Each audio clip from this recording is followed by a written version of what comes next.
Intro scene setting చూడండి బాబు, ఇతను delivery boy కాదు, డెలివరీ బాహుబలి. మనకింట్లో అమ్మ 2 ప్లేట్లు పట్టుకురమ్మంటేనే చేతులు వణుకుతాయి. కాని ఇక్కడ మనోడు ఏకంగా 30 పిజ్జాలను వీపుకి కట్టేసుకున్నాడు.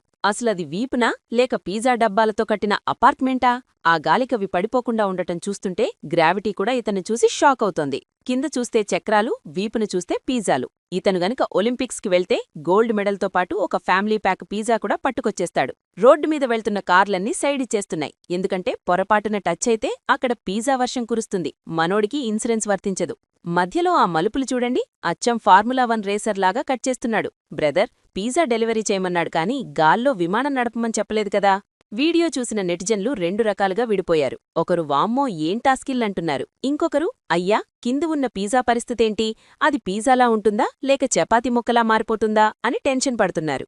ఆర్డర్ ఇచ్చినవాడు నా పిజ్జా వేడిగా ఉండాలి అని చెప్పాడేమో, అందుకే మనోడు రాకెట్ వేగంతో దూసుకుపోతున్నాడు. ఆ స్పీడ్కి పిజ్జా మీద ఉన్న చీజ్ కూడా కరిగిపోయి డెలివరీ అయ్యేలోపు మళ్లీ గడ్డకట్టేలా ఉంది. చివరికి చెప్పేదేంటంటే కష్టపడ్డం వేరు, ఇలా ప్రాణాలకు తెగించి కష్టపడ్డం వేరు. ఇతని స్కిల్కి ఒక లైక్ వేయాల్సిందే, కానీ రూల్స్ పాటించమని ఒక చిన్న సలహా కూడా ఇవ్వాల్సిందే.